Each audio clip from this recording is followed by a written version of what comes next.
Students in the Republic of Serbia have been protesting for 3 months now, all the while suffering escalating violence, i.e. vicious car attacks and baseball bat beatings. We hope for broader world media attention to force the Serbian government to stop the violence and meet the students' demands.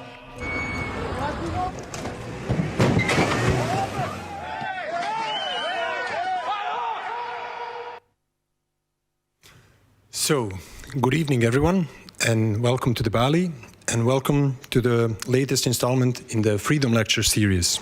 This time on the topic, the fight against corruption in Serbia. My name is Stefan Malešević, and I'm one of the program curators here in the Bali, and I will be your moderator for the evening.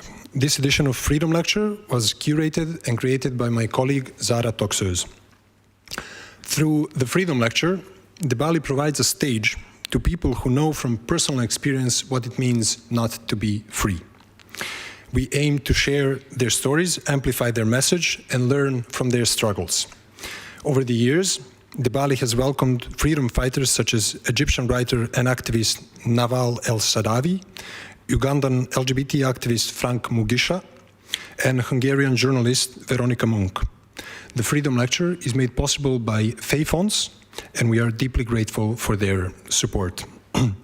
As you saw in the video that was produced by the students of the Faculty of Dramatic Arts in Belgrade, in November of last year, the canopy of a recently renovated train station in Serbia's second largest city collapsed, killing 15 people and severely injuring 2 more. This tragedy sparked the latest in series of protests against various governments led by Aleksandar Vučić, whose party, SNS, the Progressive Party, has been in power since 2012. For more than 3 months, tens of thousands of people in Serbia have taken to the streets to protest against the systemic corruption within the Serbian government. Originally started by the students, the protest movement has gained momentum with the support of farmers, cultural workers, artists, educators, spreading to more than 200 cities and towns across Serbia. We have invited investigative journalist Stevan Dojčinović to speak about the ongoing struggle against corruption and the fight for a transparent democracy. Dojčinović is the head of the Serbian organization called Crime and Corruption Reporting Network, known in Serbia under the name KRIK. KRIK has faced threats, harassment, and legal repercussions for its investigative journalism, to the point of a lawsuit filed against them after they complained about the number of lawsuits that they get. KRIK means an outcry, and the acronym also stands for Kriminal I Korupcija, crime and corruption, making Stevan the perfect person to update us on the state of affairs in Serbia, given that corruption is seen as the root cause of these otherwise easily avoidable deaths. After Stevan's speech, we will invite EU parliamentarian Thijs Ruiten and Professor Antoneta Dimitrova to join the conversation. Besides sharing almost the same name, Stevan and I belong to the same generation and country. We both spent our youth under authoritarian regimes, but there is one major thing that sets us apart. After having my first child 6 years ago, I decided that 30 years of hoping for real change was enough and moved to the Netherlands with my family, while Stevan stayed and continued the struggle. So, one last thing before I give the stage to Stevan to give us an update on this struggle, his personal as a journalist in a corrupt state, and the ongoing struggle of the Serbian people. I was just curious to know how many of you in the audience are of Serbian origin? If you can just raise your hand. Okay, that's a lot. It's... No, yeah, the red hand we're missing, but it's good to know that you're very well aware of the context. We don't have to go deeper into explanations. So thank you, and for now, please give a warm welcome to Stevan Dojčinović.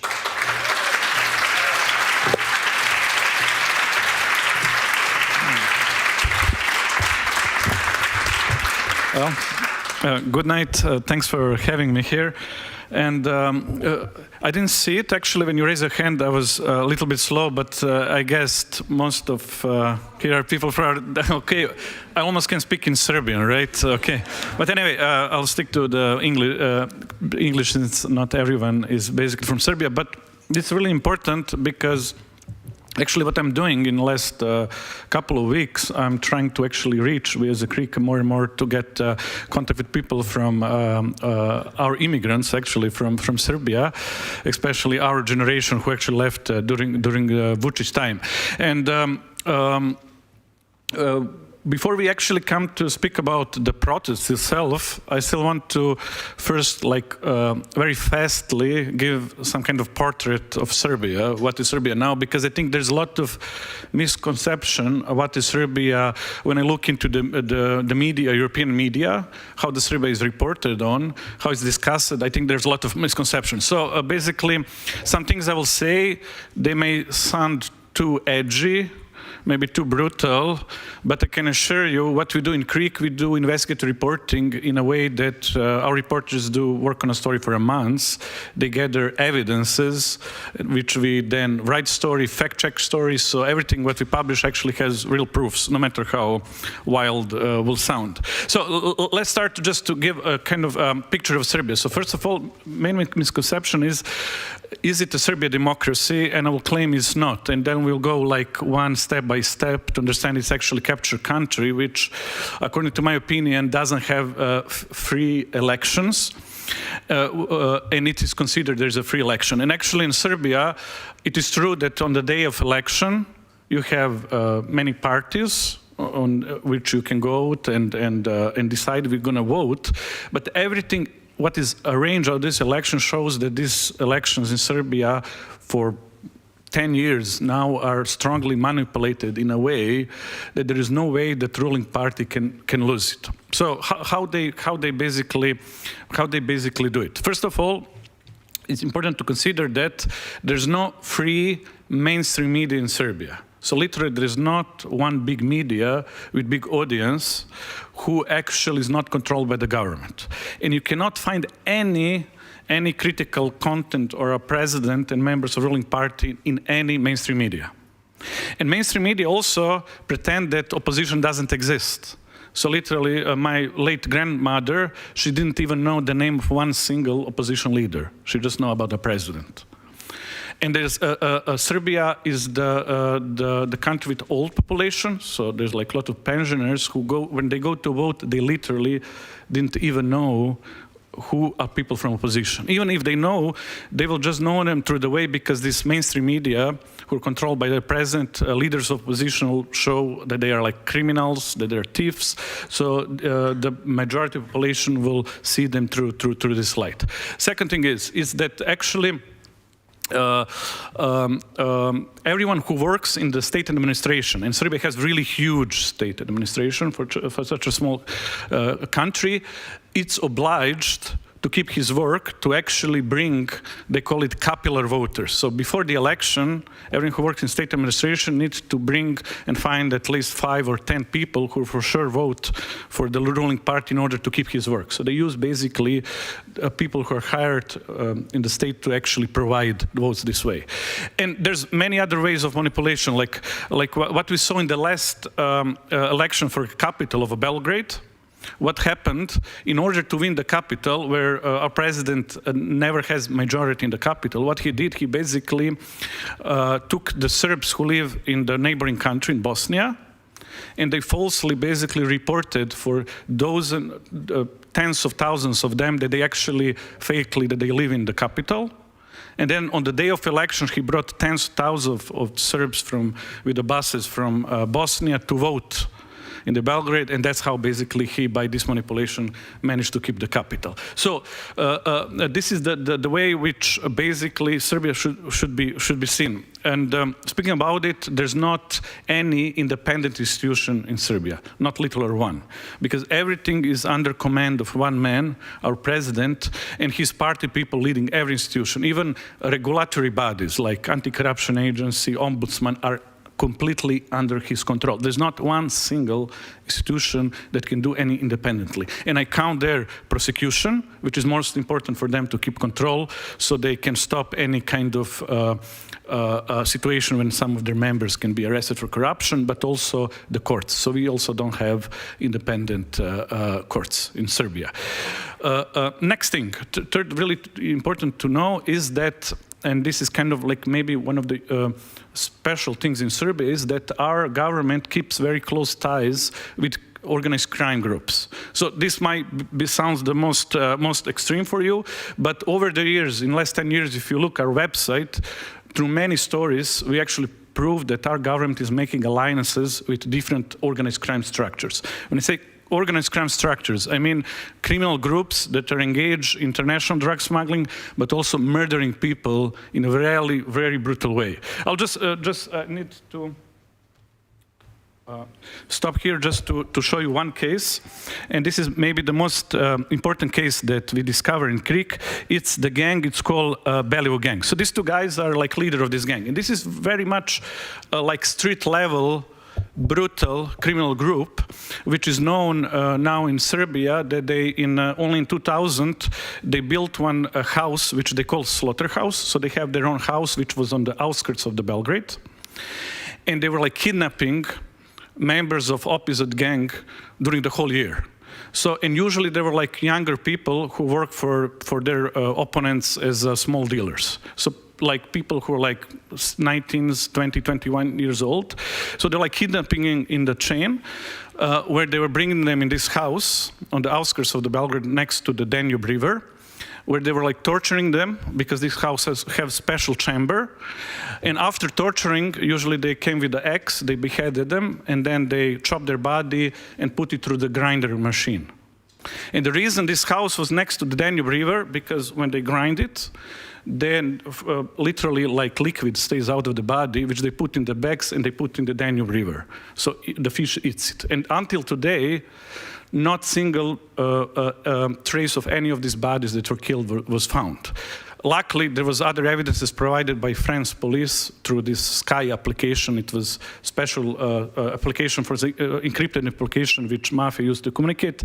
And for this reason, some of these criminals were arrested. But the point is, we know that then at least 15 young people brought there and killed. And this was happening in 2020. It's like we are in Europe, but it was like purely like Mexican style. And what here mattered through the messages of these gang members, it is proven that our president has close ties to this gang, and this gang was protected by Serbian police for more than 5 years. Even some policemen who tried to arrest these criminals were released, and these policemen were fired from the police. So much this gang was protected. So this is really important. I just came to this case just to understand about who we talk about. So it is Serbia's captured state, completely controlled, but one man who actually cooperates with really nasty organized crime groups. And last thing, which is important, then we come to work of the Krik and the protest, is that corruption in Serbia is a thing of the system. So the corruption in Serbia is not that in the institution you have some weak link, some corrupted official who will make some corrupted deal with some private company. Corruption in Serbia is system itself, and it's really important to understand what actually students really want. It's built in a way that the whole political party who actually controls the state, they actually have their set of oligarchs, so really powerful, financially powerful people who actually are the people who make the contracts with the Serbian state, and basically they got enormous money. So we talk about like really huge money, tens, hundreds of millions of euros. And when they got this money, they basically returned part of this money into the pockets of the political leaders. So what's the problem here is when you have such endemic corruption, eventually this corruption will bring to many people die because of the corruption. And this is the reason why the main motto of this protest is corruption kill. Why? Because on one side, you have basically the point of making state contracts to construct roads, to construct hospitals, to construct the schools. If you want to steal money from these contracts, then you will make these works to really, really pretty weak. So basically you will bring a really bad material, you will steal on every part of constructing the school. So you'll basically get a lot of money, but you'll construct really weak school, which one day can collapse and kill. On the other side, people who are supposed to control how you work, they also appointed from the party, and they will not do right inspections. So you'll be allowed to do wherever you want, because the whole point of both sides is to steal money. So in a way, this will be uncontrollable, basically works. And this happens with this station in Novi Sad that collapsed and killed 15 people, and we'll come to that. It's clear example how actually when such a huge corrupted work is done, eventually it can lead to people's death. So this is basically a picture of Serbia. So my main question, people ask me, how do you work there? And it's actually really hard, because like not just us as a journalist, also opposition members, all independent media, people from civil sector, they are under severe pressure of the government for more than 10 years. And what is interesting is that basically, usually the government will use a lot of different ways how basically they pressure all of us. And I'll basically go through what was happening to us in Krik since we founded our news outlet in 2015. 3 years after Vučić came on power. And actually what was happening to us is just one example of what actually happens to everyone else in Serbia. So Krik is founded in 2015, and it was very early after Vučić came on power, and when we saw what's happening in Serbia, we understood that we need one really powerful media who will just investigate top names. So we very easily made a chart of top 20 people from inner circle of our president, which we believe in that time, and it turned out to be true, as the most powerful individual. So whole idea when we establish our portal is actually to investigate these people and big amounts of money that was actually taken from the state budget, stolen. So we very fastly gained popularity, because we had a couple of really big stories in the beginning. One of our first stories is that at that time we find out that mayor of Belgrade, Siniša Mali, who's today the Minister of Finance, we found that he secretly owned 24 luxury apartments on the Bulgarian coast, which was like, I don't know, if you're conservative, when you measure the value, it will be like 6-7 million euros. And his salary at that time was 800 euros per month, so he couldn't earn it for many lifetimes. So we had these kind of stories where we actually very fast exposed that these people have enormous wealth, not in Serbia, mostly in surrounding countries, because that's how corruption works. Basically, they steal in the Serbia, but they basically try to hide the money by buying the property elsewhere. That's not just a Serbian case, that's in general modus operandi of corruption. So as we gain popularity, suddenly the attack started on our newsroom. And the first thing is, it's really important to know that one of the top agencies, which is used by the government to go after opposition journalists and others, is State Secret Service. So that's not surprising. It's called BIA. And the problem is our state intelligence was never reformed from Milošević's time. So the biggest mistake, Zoran Đinđić, who actually managed to take over the power after Milošević lost, is that he didn't reform Secret Service like they did it in Czech Republic and other countries. So we still there have these old guys who are still controlling stuff from back then, and they do all this, still use all these dirty measures to fight opposition to our president and everybody who criticizes. So when we start publishing these important stories in Krik, we start finding out that we were monitored. Luckily, as a journalist, we very early get really good trainings into the issues, how to basically figure out that you're under surveillance. So in many cases, we managed to really record and catch Secret Service agents that basically was monitoring us. And we understood that we are under severe surveillance. Even our office was fully bugged, and so on. They were trying to figure out who our sources are, but also to get compromise on us.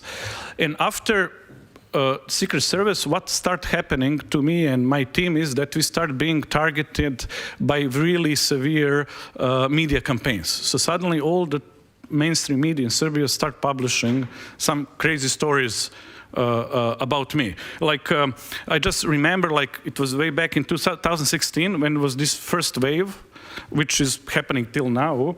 And I just Google myself. And if you put, like, my surname, Dojčinović, and Informer in Google, oh, sorry, why doesn't show, huh? Okay. For some reason, we cannot see here. Maybe somebody can technically... Cool. Okay, anyway, so put my surname and Informer. This will be all bad press about me only in this single newspaper. And this is fun fact about me. There is more bad articles published on me than basically positive one. So they call me all the names in the book. Like this one will be... So, and this was 2016 when they were still soft. Now it's even get harder. So this is like this picture is actually taken by a Secret Service agent with a hidden camera. They catch me with one of our sources, and basically, in that time we were investigating the property of our president, Vučić, who also, with small salary, actually owned like enormous property, which he cannot really explain how he get it. So, in order to stop us to investigate, they published this front page, and this is the leading newspaper, so with most readers, which say mafia is preparing to attack the family of President Vučić, where they present me as associate of organized crime, and that's just one of the cases. You can, if you go like here, I am.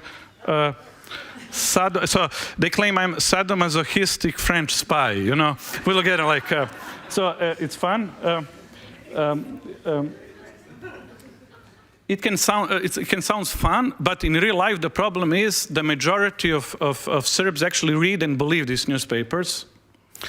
And for me, it was also like fun in the beginning, but then when I realized when I was meeting people in the street that they believe these things, that they really believe that I work for CIA, that I'm foreign agent, that even my neighbor believe it, understand that this is really, really, really important thing. Next thing is also the government used a lot of institution, not just intelligence, to really attack critics, and also tax inspections are something which is very often. So many media were basically had tax inspections in their offices all the time, and they need to pay some really big amounts.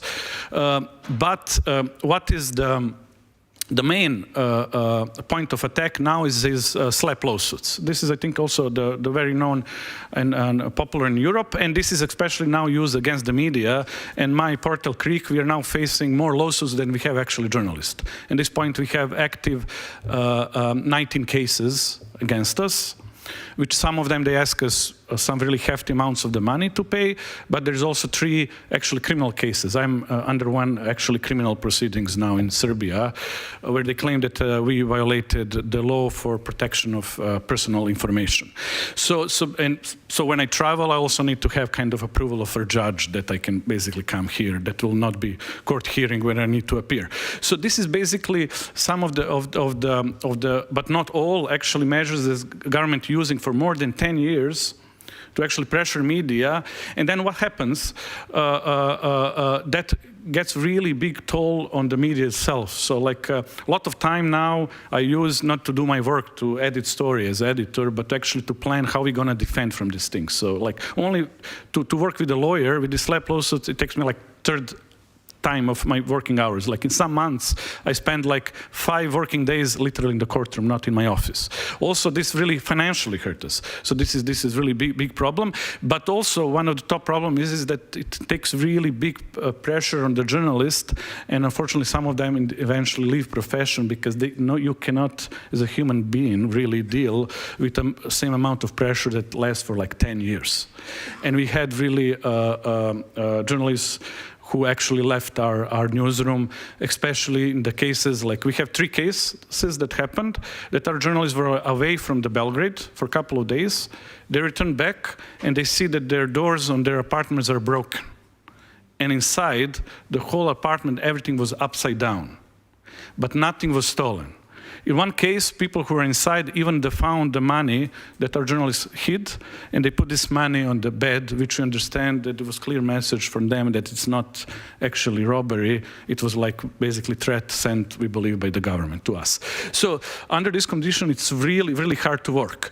But I'll just finish this on the positive note, and then we will come to the main topic of why I'm here. It's actually student protests. So it was a really dark period in Serbia, and a lot of people actually left Serbia in the following years, especially for these pressures and incapability to actually make normal life there. And we have really around like 30,000 people basically leave Serbia every year, and these are mostly educated people, so people who actually are also our readers and people who kind of, in a way, give up. But what happened, we had this protest that started 3 months ago, and they brought like new hope in a way, because just to be clear, there was always protest in Serbia. So like in Serbia, people always get to protest. So this was not new thing. But the protests that were happening before, they tend after some time to kind of stop.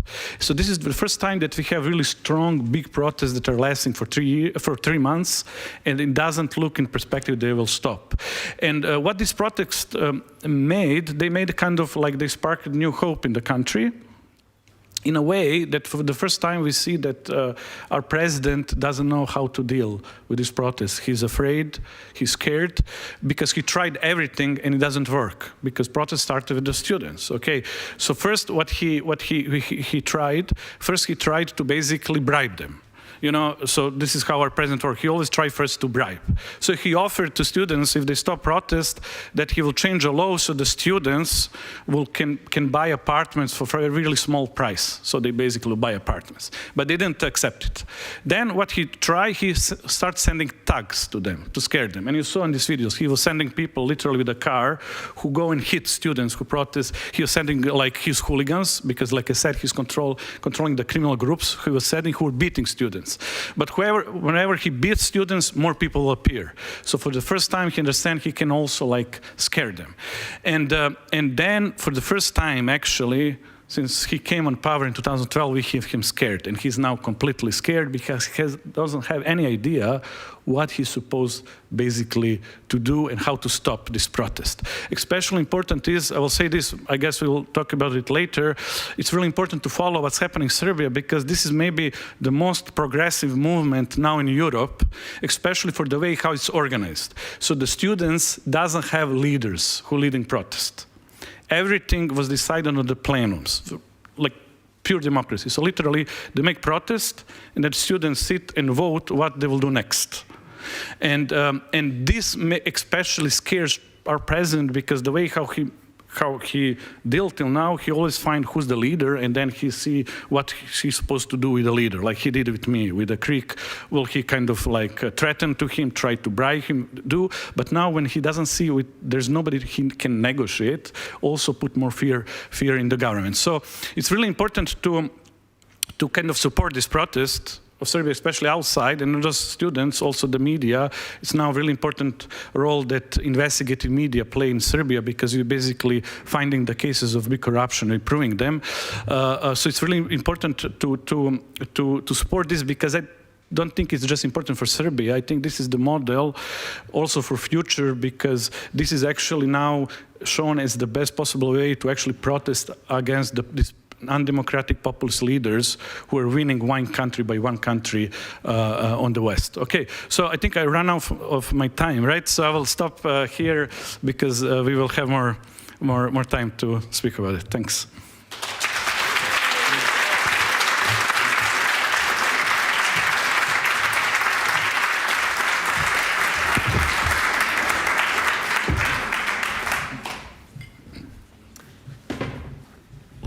So, Son? Yes.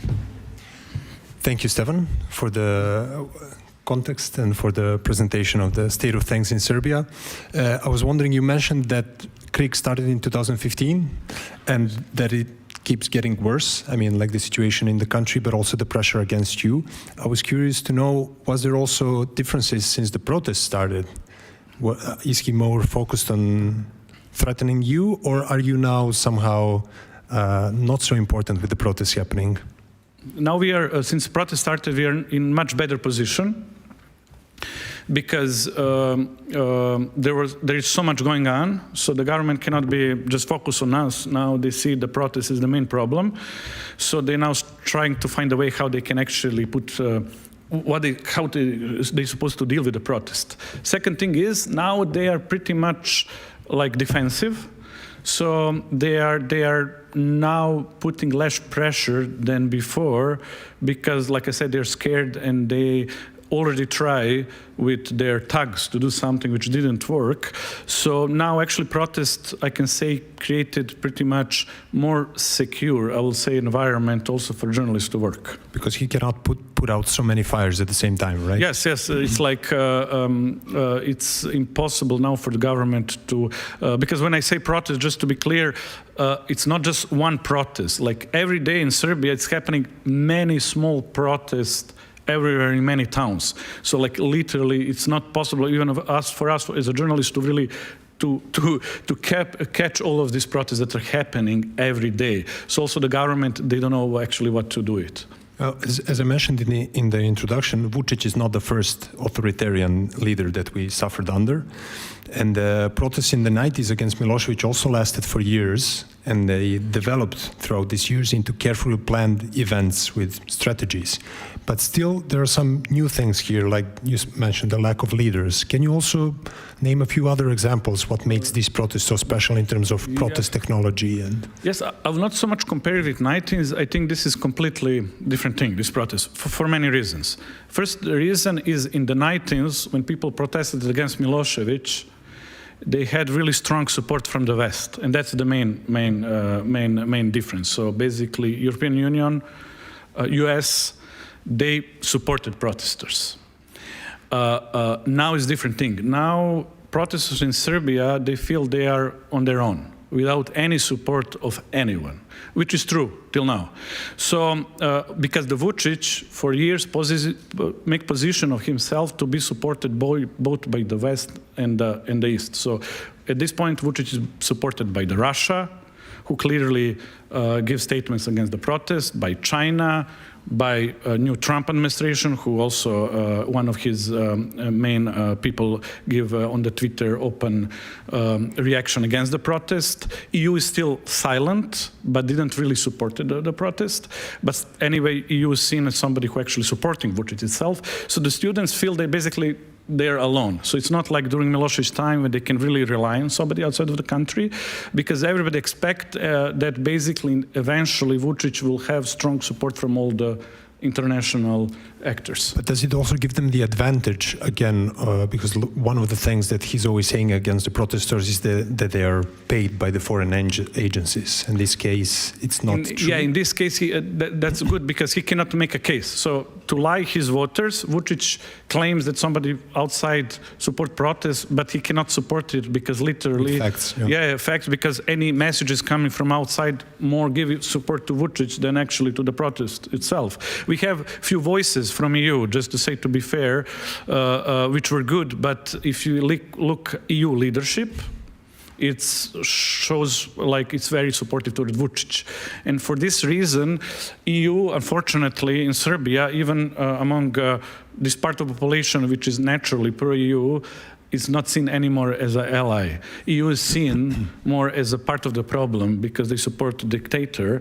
And this is the main difference, because people are asking me why in Georgia, for instance, protesters have EU flags and not in Serbia, exactly like this, because in Georgia they feel that they can have some support on the West, and in Serbia, no matter what corruption, deaths, whatever happens, you will have like President of EU Commission who will come in our country, meet Vučić, and he'll say, "Dear Alexander, you are the best reformist in the Balkans." So basically, just to explain, factor of stability. The factor of stability in the Balkans. So what Vučić is trying now to do with the protest, just important, he now to try to put one fake narrative, especially in EU, which is completely fake. He tried to show that protests are supported by Russia, because he understood that if he scares EU by Russia, he'll manage to get support. And really, some of his allies, they already sent some like these letters to all embassies in Serbia, Western embassy, to fakely claim that our intelligence found some relation between Russian protesters, which is not the case. Literally, there's nobody outside really supporting this protest. But this is now the card he's playing. He's now trying to scare basically Europe, that basically Russia is behind in order to maintain, to continue keeping support from that side. We'll dig deeper into that in the second part with the panel, because we also have a EU Parliament member with us coming. But for now, I wanted to ask you for another change about another change that I've noticed in comparison to the 90s, and that's the unity and the solidarity of the people. Because in the 90s, there was a kind of a clear distinction between the city and the countryside, the educated and the non-educated, more or less. Well, now we have the students leading the protests, but then also farmers joining in, taxi drivers. Yeah. What do you think is behind this? It's coming slowly still, but yeah, we have other groups joining, not maybe enough still, because there's so many problems to solve. Like, for instance, in Serbia, most of the unions, worker unions, are also corrupt. So they first need to clean unions to make more like workers joining this. So there's every problem in every field. Like also the students are protesting, but some faculties doesn't actually support, because also the people who lead the universities are also appointed by ruling party. So basically, but the protests are growing. That's important, and they don't stop. They actually grow. And what is happening? Like in every 2 weeks, they meet in another town. That's like big protest, and between these big protests we have series of small protests, where one protest is led by farmers, another is students, so like different, and they all gather together in one town in every 2 weeks, and they're becoming larger and larger. And they're always non-violent? They're always not reacting to the violence? Protests are like 100% peaceful protests. And power. So there is no any kind of, only violence is actually coming by people who Vučić sent. But even he, I think in last month, didn't send nobody actually to really provoke. That was in early phases, he was sending people to beat basically protesters, but now even he stops because that just brought more people on the street. Which shows really good models, because I need to say this, that actually what we know from, what was the mistake of previous protests in Serbia, because one point, sometimes they can become violent, and clearly for leadership, that's actually a good argument, and then they use force and police. So what really makes powerful these protests is actually that they are peaceful. That's like a government doesn't have any response to that. Yeah. And I remember when we got rid of Milošević, it took a while, but then on the 5th of October, everybody was euphoric when he finally fell from power, and we had so much hope. But then 10 years later, we literally got the same people in the government that were ruling together with him, which is why many people said that the 6th of October never came. So I was curious to hear from you, how do you imagine the 6th of October after SNS, after the Progressive Party, and what happens when Serbia gets rid of Vučić? Well, I know, like, so that's the biggest mistake, that the 6th October never happened, which means, maybe just to explain, Milošević lost the power, new government came, but they basically didn't clean up the system. So a lot of, like you said, the Secret Service. Yes, Secret Service, but in other institutions, also a lot of people, Milošević people actually survived.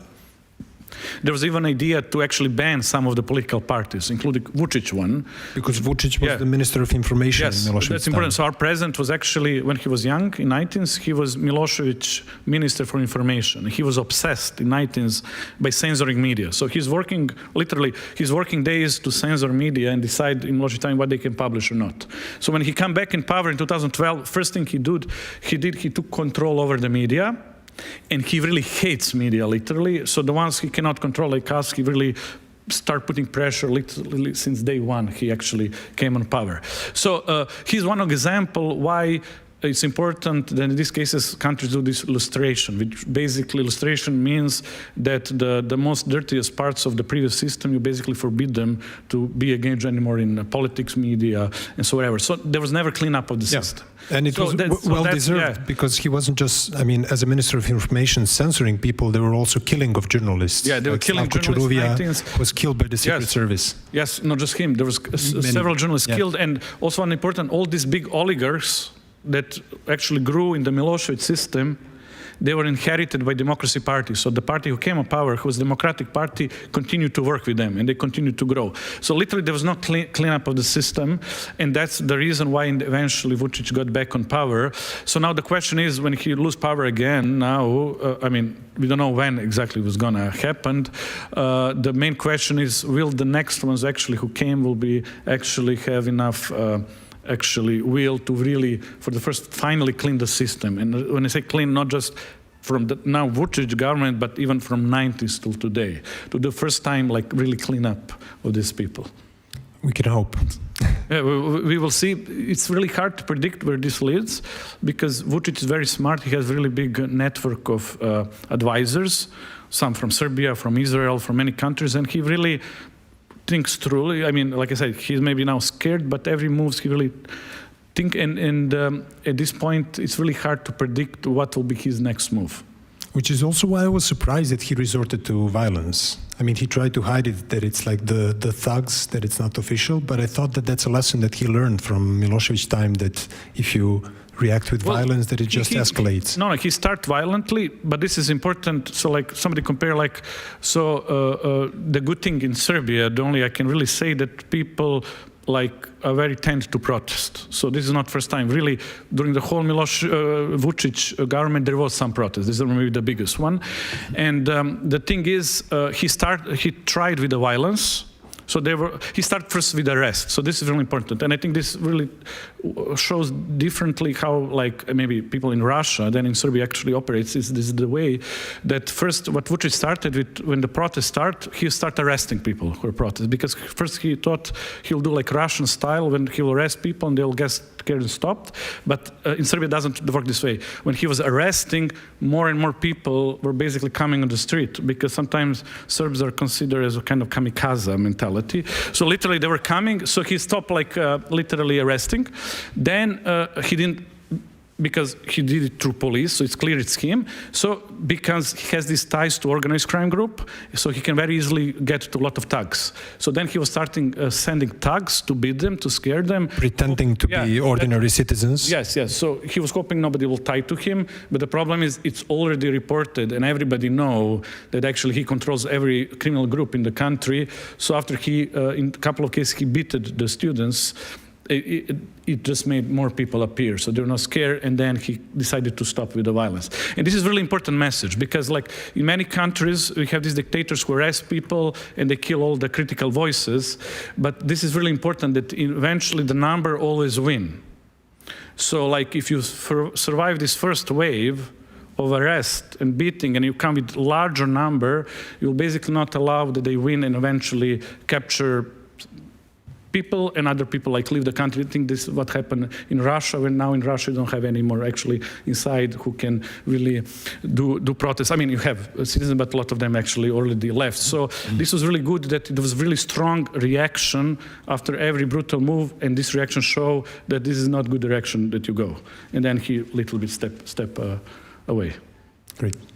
Thank you. I would like to invite our two other speakers for the panel, Thijs Reuten and Antonetta Dimitrova. Please join us at the table. Can you...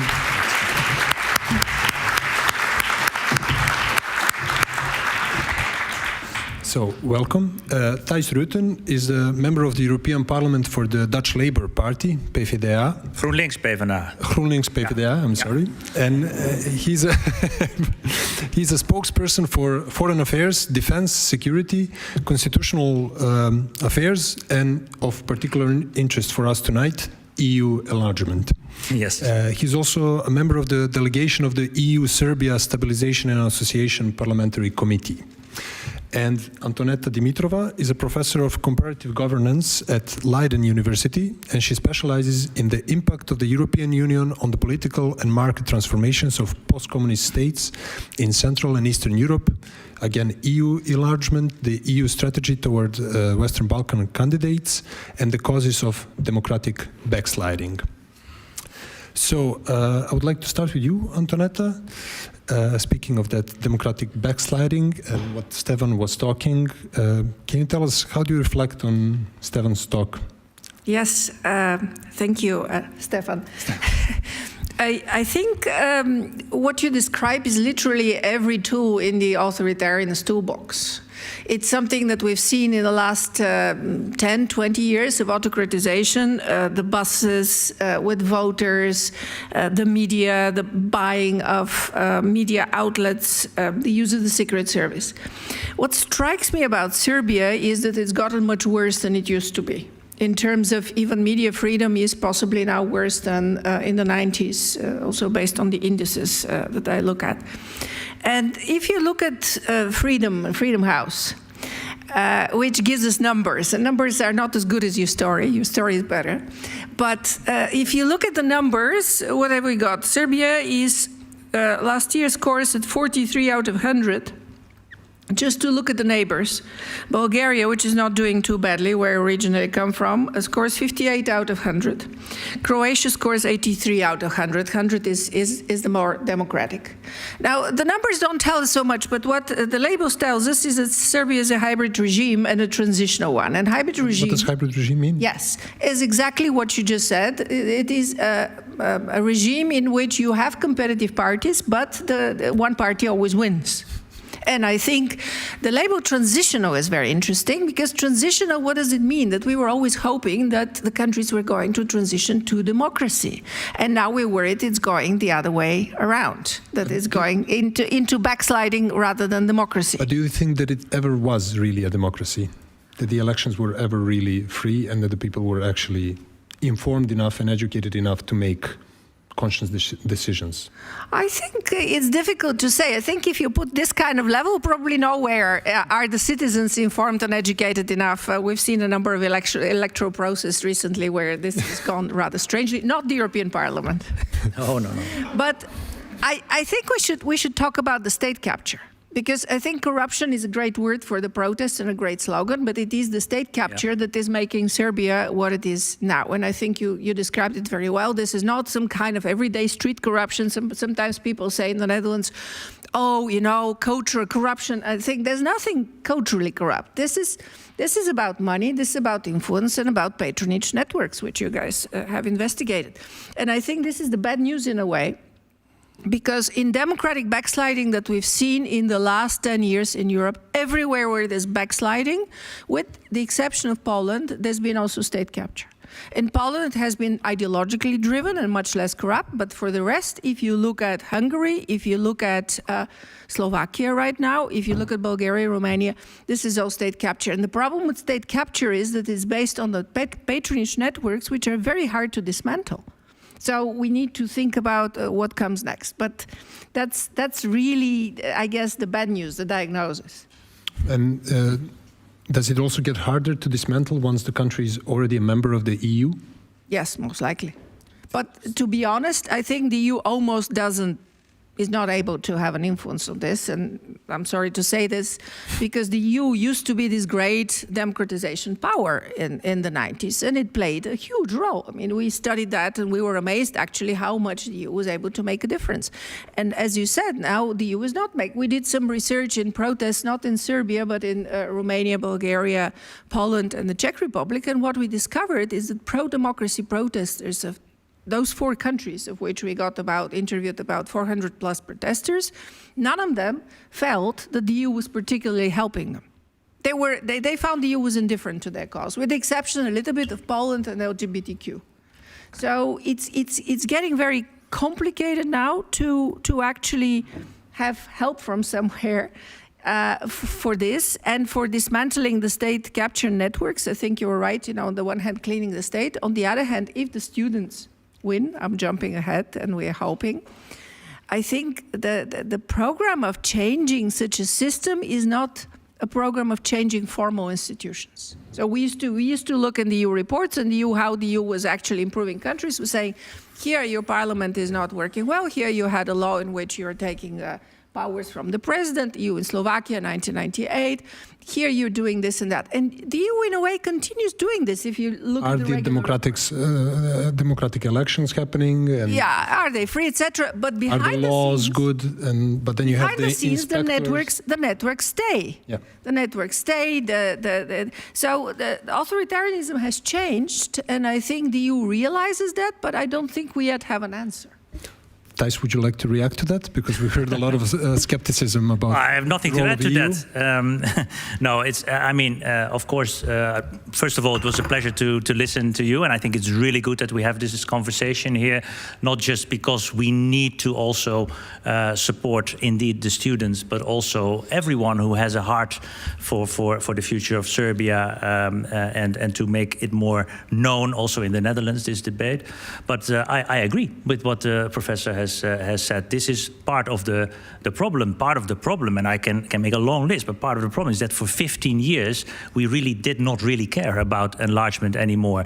And I'm a strong proponent of enlargement because I believe in the strategic value of it. I believe in the moral obligation of it, because we started this project of creating the biggest zone of freedom and democracy a long time ago, but not with the objective to leave it with 6 or 12 states. No, the intention was to unify Europe. And I hope I don't have to explain after last week and last weekend how important it is that we make this bloc as strong as possible. And Serbia could actually be a very good addition to it, if it is a democratic country under the rule of law, of course. And that is the problem. And indeed, I think, I do not blame the students at all for not bringing EU flags to the protest, to be honest, because we have lost a lot of credibility over the past 15 to 20 years, because the waiting room of countries that want to join, that still want to join that community of values, that zone of freedom and democracy, the waiting room is too full. And with regard to Serbia and the attitude of the European Commission in particular, and many member states, unfortunately, also, is that they see President Vučić as a factor of stability. They see him as a factor of stability, someone that you can do business with, etc., etc. I see him as an autocratic leader who refuses to choose crystal clear for a European future. No, he wants to play this game with us of the both sides, and he actually also says that and shows it, because he goes to Brussels and says we are firmly on the European path, and then he gets dear Alexander again from the Commission president, and literally landing in Belgrade, he starts the smear against the EU. Against the EU itself. And because that gets him votes from a certain part of the population. There's another problem that I think that Stefan highlighted also, the freedom of media. We are puzzled really also in the European Parliament how to reach with a sensible message, with a message of content, of facts, to reach the Serbian public. We'd love to, but it's impossible because media is captured. We are even also being smeared at because of being critical or pointing out the facts. So it's really a problem, and that attitude of the European Union needs to change. And I fully share the point that there should have been. I asked Commissioner Kos last week, and I said, is it too much to ask? Not to say we don't like Mr. Vučić. No, that's probably too much to ask. But is it too much to ask to say, look, what these students are asking for is exactly one-on-one what you need to implement to become, to get a step further into the integration process. Is that too much to ask for? And, well, apparently that was. So you are for the enlargement? Yes. But at the same time, a hardliner against Vučić, right, and the regime, and yes, the lack of support for the students. Yeah. And unfortunately, some people see these things as contradictive. You've been also labeled the enemy of the Serbia. No, integration. I'm now a couple of years working also more specifically on the region, and I was the head of delegation of the 2022 election monitoring mission of the European Parliament, and we issued a very critical report with a very important, I fought hard for it, first line, because journalists only read the first paragraph of the report. So I fought very hard for that to be very specific, and that is it's hunting me already ever since, because that's the reason why some members of parliament that I have had a meeting with last week, in Wednesday and Thursday, we had the joint parliamentary meeting. Members of parliament in Serbia. Yeah, the Serbian members of parliament came to Strasbourg, and then also there they kind of accuse you of things or answer questions that you never asked, but it's in their head because they need to get that message out that we are actually the cause of these protests. For some reason, that is what they try to make us believe, and also that we are actually our own, that we are the problem because we do not open new chapters or new clusters with Serbia. That was literally the question that also the ambassador asked me. By the way, I don't have any illusion that nobody is listening here to this event, so I don't mind speaking about that. Welcome also. If you like. But the ambassador literally asked the European Parliament also, yes, please open the cluster because then things will move ahead. Because Netherlands is one of the countries blocking the... I disagree with a lot of things of this current government in the Netherlands, but on this issue, I must say that at least maybe I have a different endpoint because I really want Serbia to become member of the European Union in the future. But on this point, yes, I agree with the Dutch government to be very strict on opening this new chapter, because if that is the way we work, it will not work. Because my position is very clear at the moment, because President Vučić announced that he wants to complete all the reforms by end of 26 now. That is the new strategic goal of Serbia. Also a maneuver to distract the attention, of course. But I'm now of the clear position, show it. Show me. Bring it on, that cluster one with all the reforms on elections, but not just in paper. Verifiable reforms that are actually implemented, because that is the key problem, not only in Serbia, but also with some other candidate countries.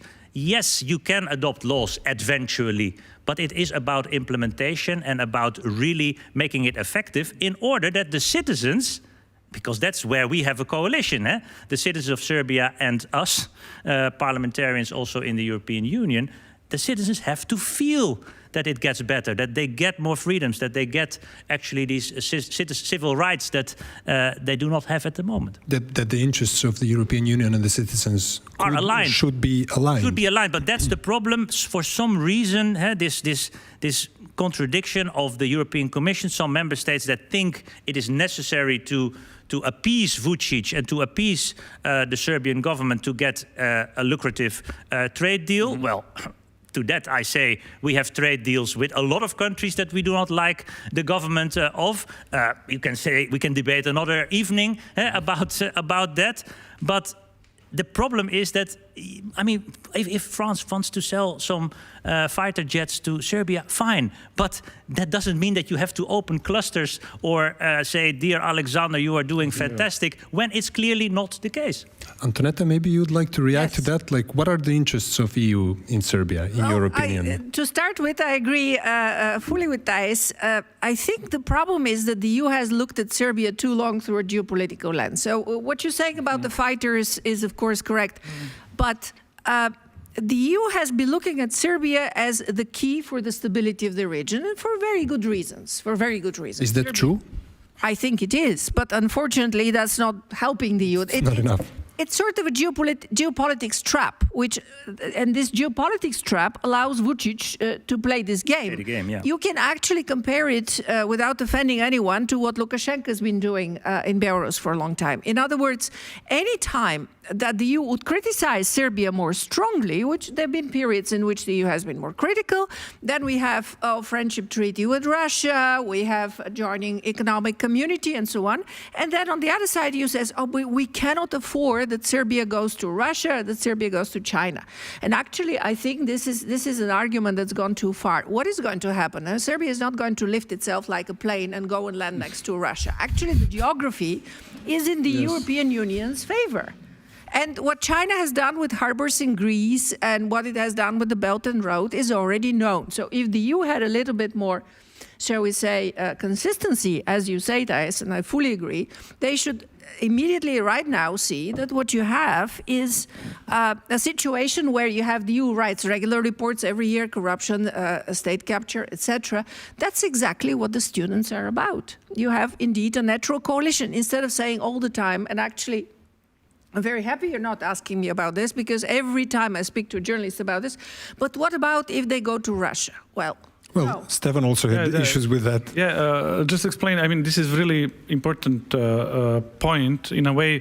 Just to understand, I will take one organized crime example, but the reason I take it because these people who are now power in Serbia, they really think with that criminal mind.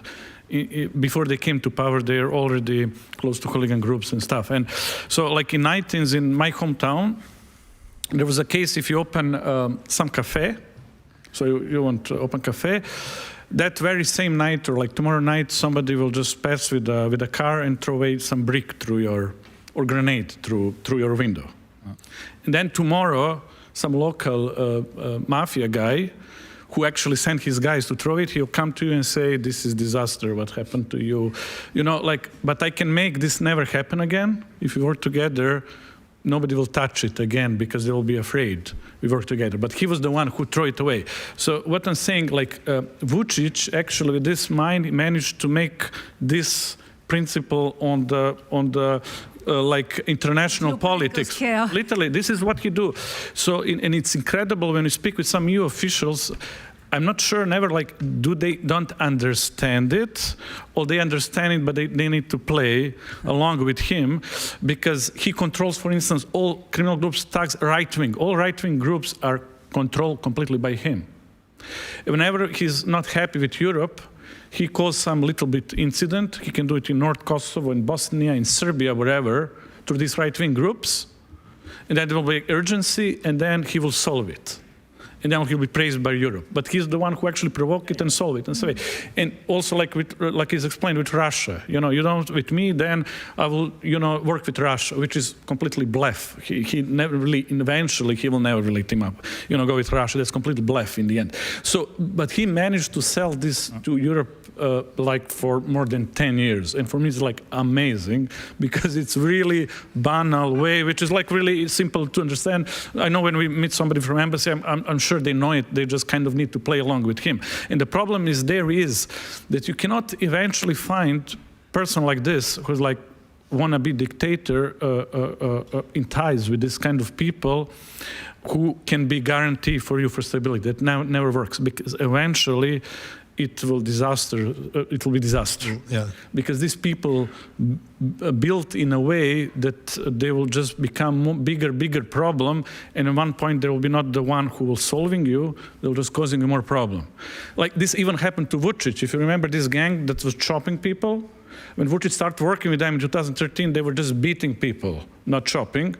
But they were supporting until they become even problem from himself, because they were like chopping people with grinder machine, but they were like picturing and making videos of all of it.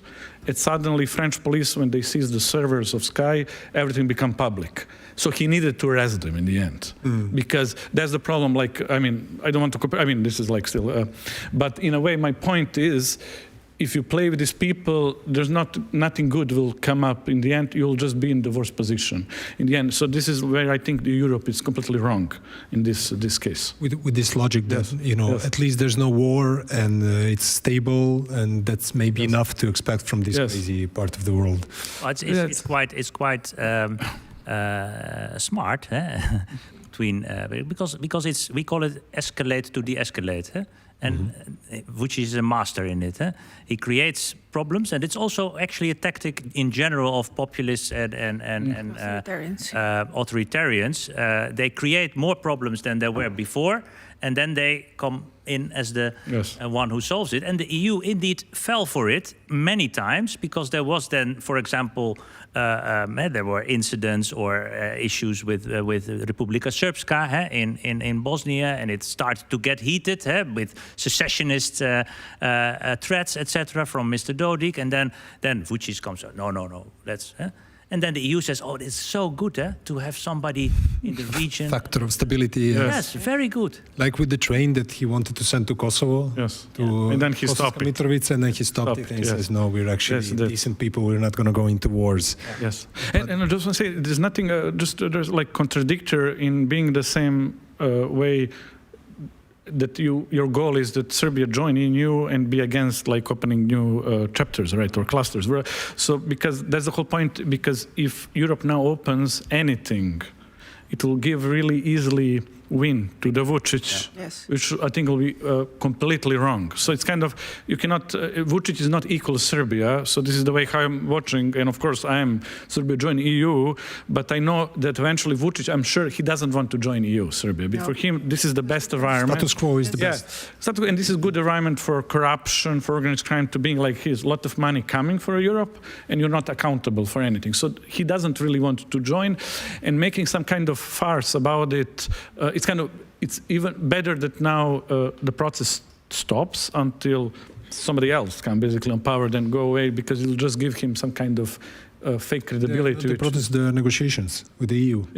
I mean, but in principle, these negotiations are not proceeding anymore. Yes. And that's why, because the thing is, maybe not everybody knows, but it's about chapters and clusters. That's new steps in the negotiations.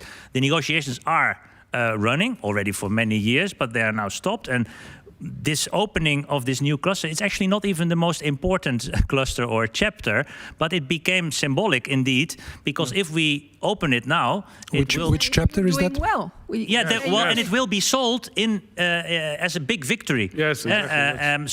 So actually, Vučić himself has risen the stakes a lot, where it's more important even that we now keep firm. And what is this chapter now that's blocked? Well, it's actually Cluster. it's a cluster, and it's even about I think there's environmental legislation in it, very important. But the core issues are in reforms that should have already happened in the fundamental rights, in a lot of reforms, also in the electoral law, etc., etc.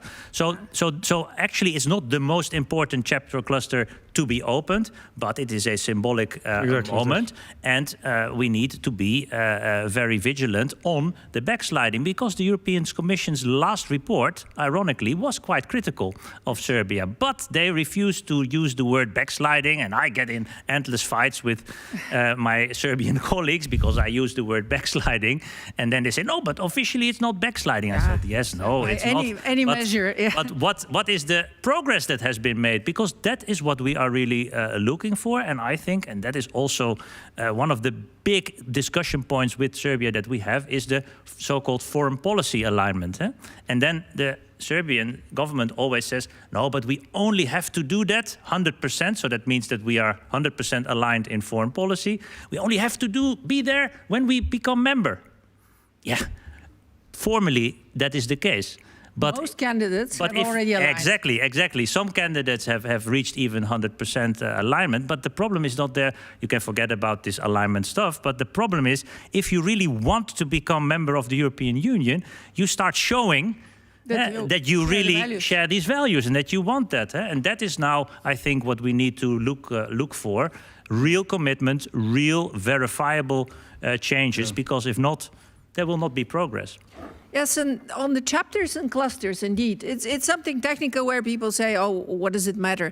But I think it's very important, indeed, not to put in this case the blame on the EU, because I've heard also among colleagues the other discourse, the other stories saying, oh, but the EU made us wait so many years, that's why Serbia is not democratic. Or, North Macedonia, insert name.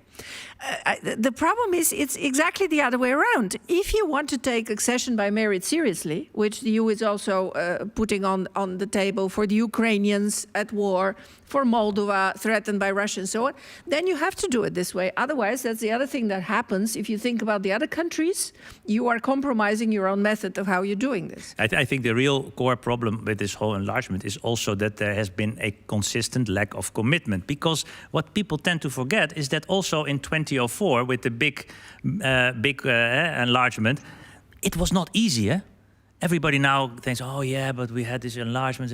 It was also very difficult. Also in the 90s, it was very difficult, but there was a different attitude. The EU was committed and said, look, no matter what happens, we're going to help you. We're going to do it.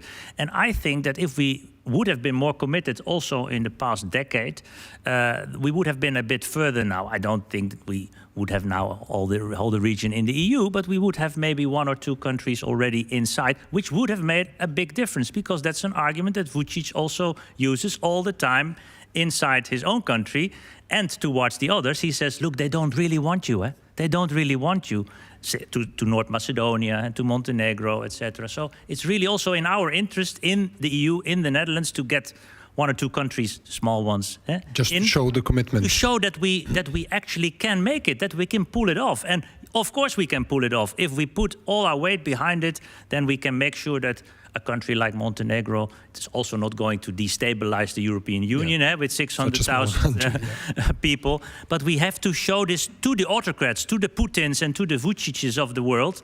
We are going to finish this project. Might take 5, might take another 10 years, but we're going to finish it. Back to the protests, which is the main topic tonight. Stefan said that Vučić is showing that he's scared. Would you agree that he's showing signs of weakness? Or to both of you, the question. I think clearly he doesn't. I agree that he doesn't know what to do with it, and I hope to be optimistic that he still doesn't have the answer. But also know that he said, "I'm not going to step down," and of course he put some sacrificial lamb in front. The Prime Minister. It sounds important, but knowing the situation in Serbia, it's actually the fall guy. It's really the fall guy. So I want to be optimistic, but I think we have to be very careful, and we have to hope that these incredibly brave and persistent students have the stamina to continue, because it's never over until it's over. Because they also said that it's not the fall of Vučić that they're after. It's not only that, right? I think. I think also for European Union, it's not so hard to actually support these protests for many reasons. First, there's no ideology there. They're usually not even against the Vučić itself. They are for reform of this corrupted system itself, which basically they're for pro-rule of law, against corruption. So this is the reason I understand why Europe doesn't support them more, because literally it's not hot potato or something really. It's very simple. So basically what students want, they told people that corruption around this reconstruction of station be investigated by prosecution, because it's clear corruption, because the money invested is like 5-6 times higher than really what was the work to be done. To people who are basically responsible for that of people be prosecuted, and to change system, how it's work to be changed, like the corrupted system in a way how these works were done and so on. So it's kind of like pretty easily to support this, because it's completely normal thing to do. So that's why for me it's kind of, I'm confused, there's not like stronger. It will be kind of easy win for Europe, because now you have both, I don't know, like Lavrov's today who completely going against the protest. He said, I support Vučić to fight this demonstration. We have people from Trump administration doing the same. And Europe is more like quiet, and this is actually easily win to actually do it, because so I am confused. There's not like strong. We had a debate last week on Tuesday in the European Parliament, and in the European Parliament there is a big majority that's also vocally supports it. And I said exactly something on the rule of law. I said, these students are not asking for a dialogue on the rule of law. They are asking for it to be implemented. Yes. A very simple question. And that's, I think, what's the sort of, how can I say, the relaxedness of these students. They are not interested in having a chat in the presidential palace or something. They just want the rule of law to be respected and to be implemented, and to get the crooks to be held accountable for what they did. And the Novi Sad case is, unfortunately, and I think that's why the students have such a strong point, is only the tip of the iceberg. It's a large-scale corrupted state corruption, and I think that in that respect, and I said it before, it would be a very easy message from the European Commission, from the presidency of the European Union at the moment, the Polish presidency, to say, look, this is not about being against or in favor of Vučić. This is simply about our core values. Simple respecting the rule of law, exactly. Processing people that were responsible for. Exactly. And because that's the political question behind what's going to happen after the protests, that is at the moment not on the table. The only thing that the students ask is for the rule of law to be implemented. Very simple. And they also rejected the offers for new elections, which they knew would never... That's how, so our president, that's how he tried to get away from station. He is measuring to go on the early elections, because he knows he will win. He will always win the election. Use the media, use Yes. nationalistic all- rhetoric, mobilize all the tools that he Yeah, just using all the manipulation. In a way, he will always win the elections, so he will never really lose on an election. There's a point, and that's not something which will basically agree people who protest. So that's why he doesn't really go on early election, because he cannot sell it to be kind of accepted as a way out from the situation. In fact, if you look at the students, if you think back to, I'm bringing you back to this word transition and this idea that we are in transition in Central and Eastern Europe in post-communism.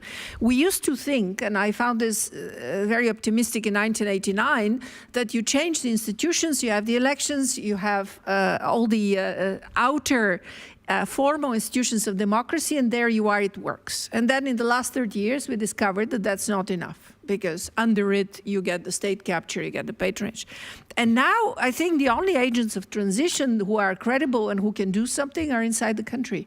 Are the Serbian students, exactly because they are hammering on how you build democracy by saying, okay, we want now accountability for this. So how does a country... But to say, like, I mean, it's not impossible to do election, but the whole thing is... It's not going to change it. Not to change it, except, like, only if Vučić agree that before the election, he will not control all the bodies that actually control the election. So, like, REM, yeah, exactly. voting register. If you have REM is like Yes. the body that controls public broadcaster. If you have not just his people there, then maybe public broadcaster will be open also for people from opposition to critically publish. Because Also there were very important- statistics that on the mainstream television and media before the elections, his party had something like 95% of media space and time. Yes. So that's second is RIK. RIK is the body that basically Elections Commission. election commission that basically they count votes and everything. So it's not that nobody in Serbia who's not Vučić doesn't want election, just doesn't want election which will be controlled by him. Because I believe in election which he doesn't control, he lose. That's the thing. Yeah. So that's also can be a situation which I don't think he will ever accept, actually, to open up public broadcaster, because he knows if he opened the media, he will lose. So I don't think he will ever really. How do you see it playing out? Because then if you're both saying all the students want is for those who are responsible to be prosecuted, the documents to become transparent of the Yes. whole building, etc. So imagine this actually happens. I mean, he could theoretically even throw these people under the bus. No, he cannot. So the problem with Vučić, which I got in details, that he's manager. So he literally not just control whole country, but he's asked for one smallest details there. The problem with this bus station is that is now discovered by media. The train station, so it's discovered by the media that in the emails, when these people from the state who were taking care for the project from different institutions was always in CC, one of his top persons from his cabinet. So she was informed about everything and making decision, which means if you want to prosecute, literally goes all the way to the top. Because, like, if you do proper investigation, you will basically in the end see that Vučić was informed about how the whole business deal was done and her person. So that's the point. He cannot prosecute it till the end. Literally, that's the how you call it, catch-22. Yeah, that's the whole thing, and this is the reason why he cannot. And second thing is, he still didn't open investigation into corruption. So some people are arrested, but for causing how you call this some criminal act, like people who allowed to this station be open before the time was to be open. Like they were procedural mistakes. Yeah, for some procedural mistakes. Yeah. But really, the prosecution till today didn't even went to investigate papers because students want to investigation into corruption, who stole money in which way was basically done to this station, and this was not even opened. So it's like, my point is, I don't think they will ever really do this investigation till the end. So I think that's not the scenario. He cannot do it. So I don't think that will be actually, that will happening. And Antonetta, how does a country that has never known democracy actually become a democracy? When you talked about this is not the way, like, well, what is the way? What does the science say? Well, I mean, look, we've always had an idea that democratization comes from the middle class and from the small middle class, with people who are defending their interests.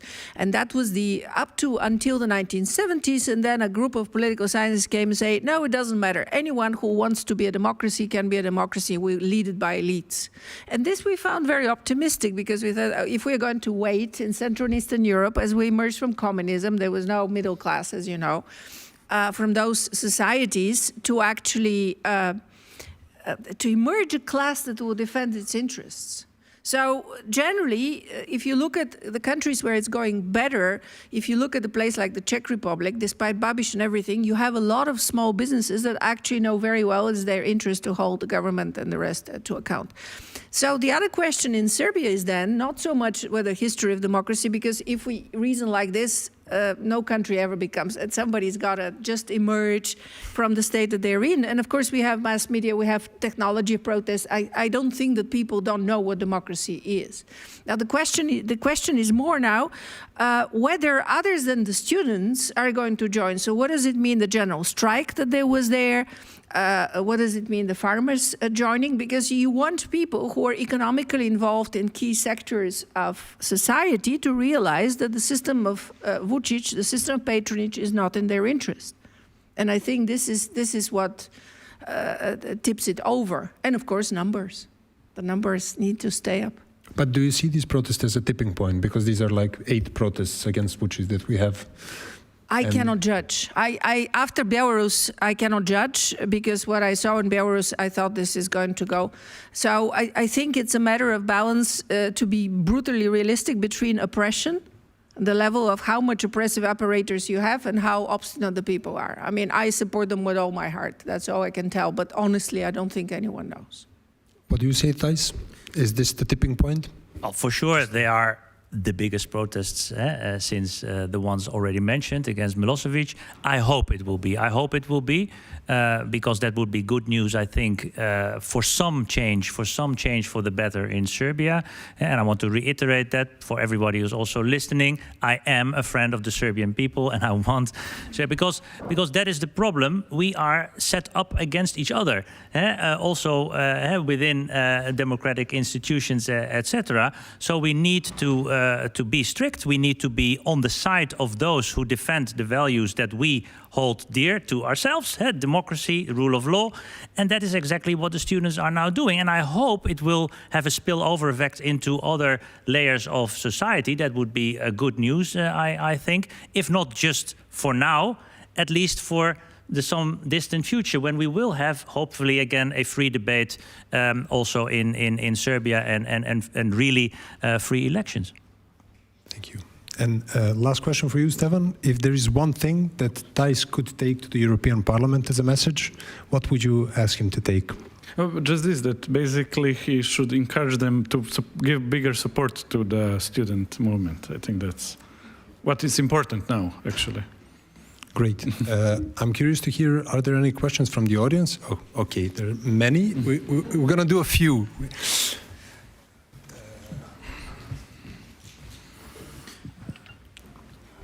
Hello, everybody. As somebody who recently moved here, so from July I'm here in Amsterdam, and since 2013 I've been part of every protest, so like a very active in the whole activist and protest community back in Serbia. First and foremost, I would like to say thank you to Stefan, like the most courageous Serb that I know.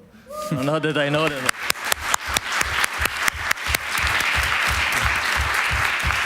For everything that Krik does and all the stories and everything, and we still wait for the Narcos on Netflix with all the stories that Krik did. And just a question for Thijs.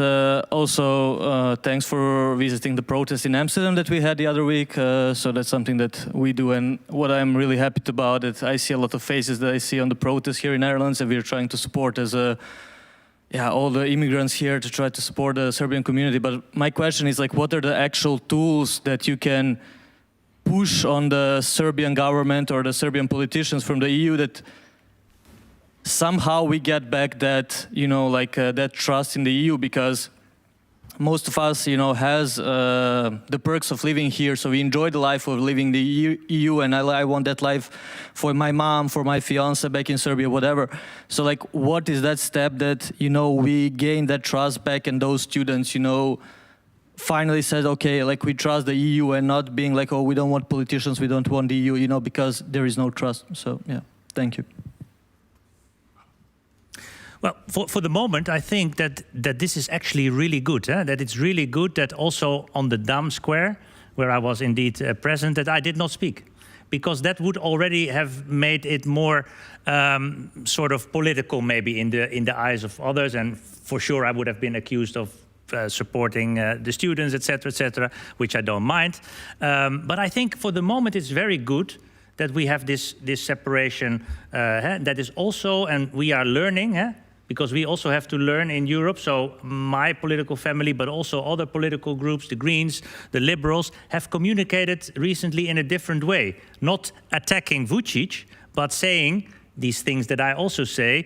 The questions are quite reasonable. They just want the rule of law to be implemented and want the reforms to be done.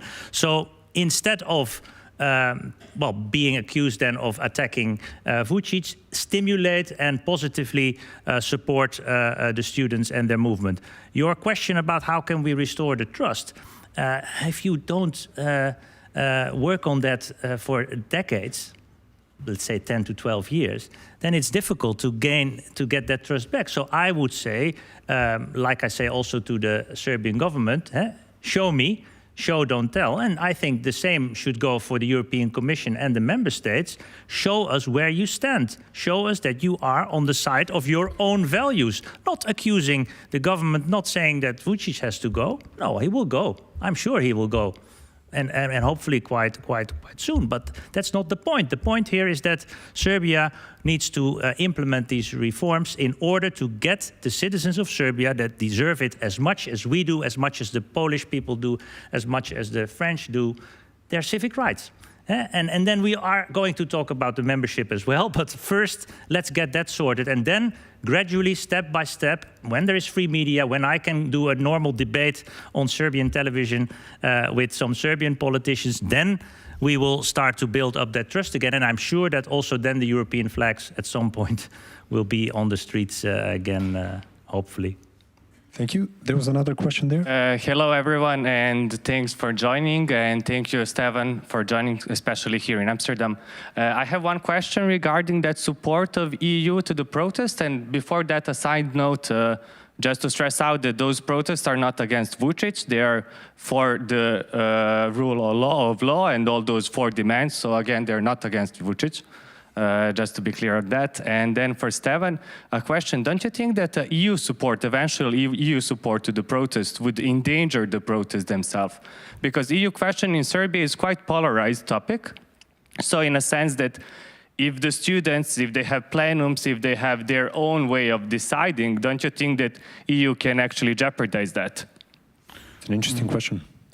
Well, I'm not sure. That's more like what you do. It's more like, let's say, political game with the Vučić level, because anyway, with the protest, I think what government is trying to do, they already tried to present protest as pro-EU, not pro-EU, that actually EU and Western powers do play some role into kind of financing it and all this fake stuff. But in the same way, our government, when communicate with ETU, they try to sell protest as organized by Russia. So he basically have these 2 narratives, depends to who he basically talks. So when you have this kind of fake narratives, I think it's always important to counter and fight these narratives.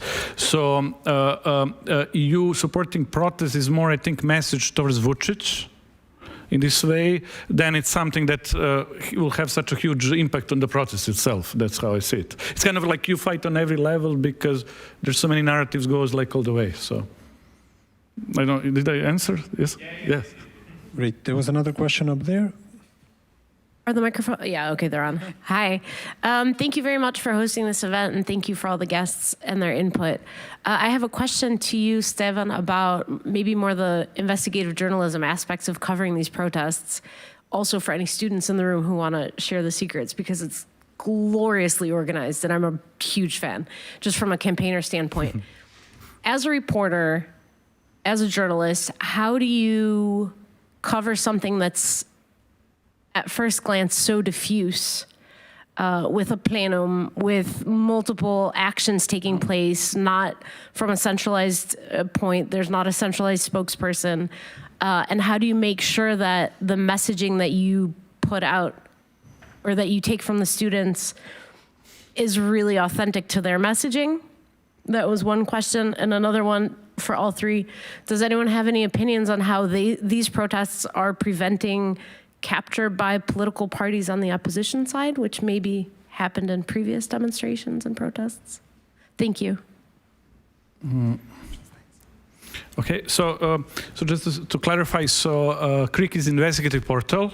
We are like small newsroom, and there's other independent portals who are more covering protests than us. So what we decided when this thing happened, to put all our forces into discovering more corruption, but now to be more focused on, let's say, people who play a role in this incident.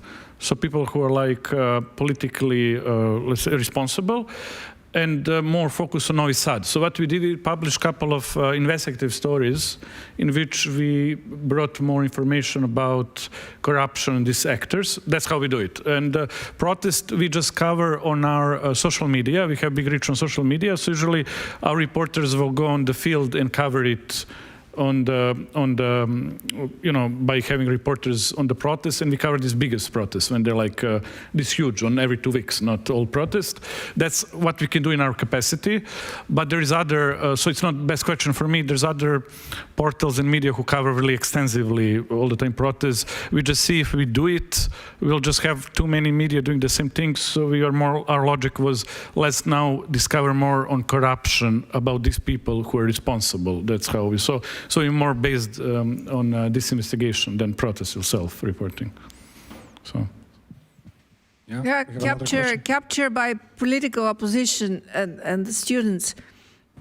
It seems to me that the students are now extremely focused and strong, and also very determined that it's not about Vučić, it's not about the EU, it's about them and their movement. So probably in the short term there's not that much of a danger. But I think we have to ask ourselves, in a democracy eventually, should the process go of somehow dismantling the system, some of these students will go into politics. It's inevitable, and it's also the only way, because any politician, dissident, all the way back from Václav Havel, that has been anti-politics, eventually they become part of politics, because otherwise you cannot operate the system. So I think the students should not be too afraid to be political themselves at a later stage. I understand now that the message of corruption unites various different people, but in the end this has to be also a realization that there is no some kind of pure status quo to which things will return once this is addressed. There is a system which will be dismantled by new politicians, and they have to come from somewhere, and they probably have to come from the students.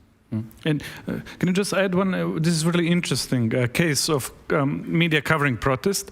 So there's other media who cover more extensively protest than us. Sometimes they will do some interviews with some students who are protesting, and then they will use the same student for several interviews. So like same student will appear like in 10 interviews and become a little bit more known because he started like speaking.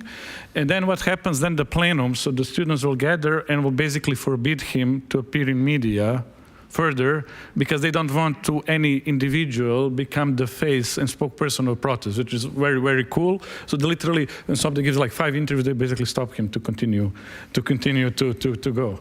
So that's, I think, pretty fascinating, right? Yeah, and very brief on the opposition. I mean, many people here know much more about the different politicians probably than I do, but I had the pleasure to speak with a couple of MPs, and they were also in the 10-person delegation, 3 members of the opposition, and they were very precise in how they worded their position, because they also talked about the protests in Strasbourg, visiting our parliament, but they emphasized the demands of the students, and they said, look, these are reasonable demands. We support these reasonable demands for rule of law, but they were careful not to make it a position against the government. No, they supported the demands. That's why I said I think for the moment that is a good position. And I think some of the opposition politicians are also very wary to be seen with the protesters in a way, in a funny way, because if you are being seen, then immediately you will get accused by the government of being part of the protesters and having co-organized them or something. But we will see how it plays out, because I agree with you that at some point we need, and that's the problem in Serbia, we need an alternative, a credible, trustworthy alternative. But why do you think they're afraid of being seen by the government? Well, first of all, the students themselves say, please do not come or please do not join our protests. But there's a difference. But as I said, many of you know much better than I do. You have institutionalized opposition and the opposition that is not in the parliament. There's a difference, of course, there. But you know that when you associate yourself with the students, that you will get criticized, especially when you are a more famous politician. If Marinika Tepic would go there, then she would be criticized for associating herself with the protesters, which would then indeed lead to a decredibilization of the protest, because for some people that would maybe be the reason to say, oh, well, maybe these students are also politically motivated. So it's a delicate balance that we are now walking, I think, but with some promise in it. We have one more question here. Okay, I didn't raise my hand. I'm not a Serb, but I sort of married into it. I've been there a lot. There were other protests in Serbia before these protests. They were about selling the lithium mines. And when we talk about the balance and being seen, not being seen, I saw Europe very proudly buying the lithium of Serbia, sort of playing the same game with Vucic. So let's buy his lithium so he doesn't sell it to China or he doesn't sell it to Russia.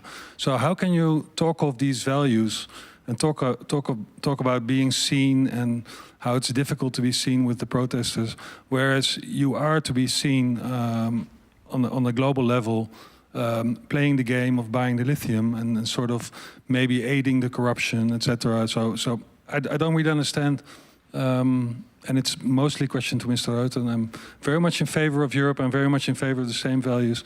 But I think where Europe is to be seen is to buy stuff and to show that they're actually not about values, but about, for instance, lithium. Maybe I can help while he's thinking. No, I don't. I don't have a problem here. No, but I think Europe is not, the thing is why we find it interesting to study Europe, of course, that Europe is not one thing. So if you look at who writes the reports and says, dear Alexander, this is the European Commission, in particular the European Commission under the previous Commissioner for Enlargement, Oliver Varhelyi, who was having a specific view from Hungary to Serbia. Disaster. Exactly. So that's one. The European Parliament and the different parties is two. And who went and signed this contract with Vucic was the French and the German. That's the member states. And I think the Chinese are also still mining lithium. In Bor, other things, but yeah, exactly. Not lithium. But so Europe is many things. But I mean, coincidentally, I'm now here the one representing Europe, and that's fine. And the gentleman is right, because you should ask your parliamentarians, the one who you elect, where they stand. And in my case, it's pretty clear, because you can look up the letters that we have written to the European Commission, but also to Serbia on the lithium, and especially on the environmental aspects of it, because there is indeed a debate to have on how we are going to make sure that these important metals are at least not being taken by someone else if they are taken out. But if we need them and if we want to mine them, then we need to do that in the utmost careful way with respect for all the environmental conditions. And that seems to be very complicated in this particular case, because it's also related to corruption. Exactly, yes, exactly. Yes. So there's a lot of elements here that made us very critical of this whole project. And I think that we need to also take that into account when we talk about the broader geopolitical impact. That's not for tonight, but this is how European Commission and European member states sometimes look too narrowly, in my opinion. And sometimes too bureaucratically. Because and also not only the lithium mine, we also had the mini hydropower plants that were implemented with the idea of reaching the green goal of the European Union. And on the paper, it looks fine. But in reality, you see destroyed mountains, destroyed rivers. Exactly. In the name of green transition, which is really... And do you think that the European politicians are aware of how the green transition is implemented in Serbia? Well, as was explained so carefully by the professor, we in the parliament raise our voice. We can only do so much because we need to get the member states and the Commission moving in the right direction. This is a huge debate with huge implications. I'm not saying I'm 100% against any kind of mining, because that would also be foolish and not fair. But we need to do this in a very different way than it is happening now, because it's happening now, again, from the perspective of the one or the two member states who coincidentally have a company that is also invested and has vast interests in the other company, or a joint venture or something. That is the wrong way to approach it. And certainly from the environmental perspective, it's very badly managed in this case. Yes, and the member states are also already putting an advisor to Vučić in his cabinet over other German industrial interests. So there is also quite a lot of different interests, shall we say, playing at the same time. The problem that I have with all these kind of deals, and with member states in particular, like the fighter jets that were sold by France, the problem is that it's all playing into the hands of the in this case, the autocratic or the autocrats in general, because they can divide us.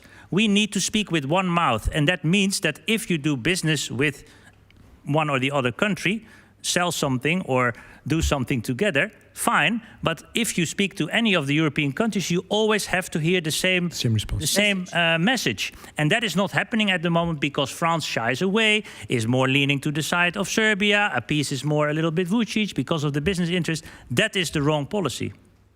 You want to add something? Yeah, I need to say I'm against the lithium deal, definitely, but especially with lithium deal, but also other business deals that happened before, like with Belgrade Airport and so on. Vučić managed to make relation with Europe to become and be seen completely transactional. Like literally, I want to invest money, and he did it very early. Very early, he called big companies from Europe to come to Serbia, and they built some factories.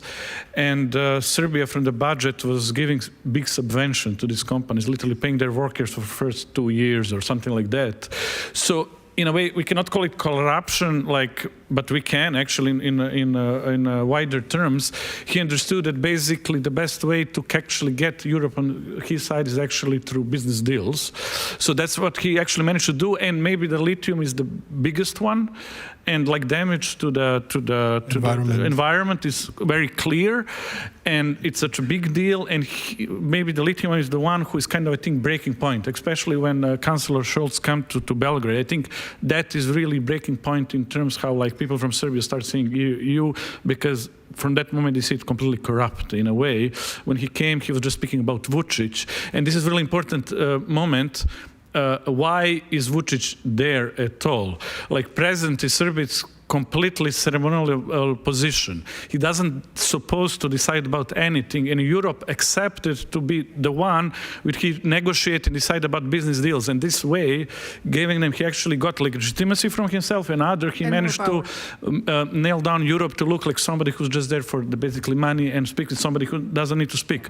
Because one of the most powerful moments in student protest is that they don't want to speak with Vučić, but with good reason. They just say, you're not the one person to speak, you're president. You don't decide about the thing. And he wants to sit with them to promise them that they will investigate corruption in a case, give them money. They say, like, you're not the person who decide, and they completely doesn't want to speak with them because they are on position. They just want to follow and respect constitution of this country, and you're just present. But Europe, he was always there, and he was negotiating about everything. So also Europe was seen that basically they kind of, in a way, also doesn't respect how the things are set up. So I think the lithium deal is really important because it's kind of, I think that's the breaking point where I think completely Europe lost like Serbia in a way. Which also started actually that was the, and just to say, like, of course these are not the first student protests, the first one, and protests against this lithium mine were also pretty big, and they play a really important role. So really in one moment they kind of little bit frozen this project. So also in that case also the Vučić a little bit step out. So I'm just saying even the student protests have other protests who actually grew to this. So kind of to pay respect to also the protests that were before. They picked up experience from these protests, and they learn things as well. Okay, well, it's such a broad topic and such a complicated situation as it always is in the Balkans. So I'm unfortunately going to have to stop us here, but I'm sure that we will have some really heated and nice discussions at the bar later on. I want to thank you very much for coming, and I want to thank our listeners and viewers online. And of course, I would like to thank all three of our beautiful guests. Thank you.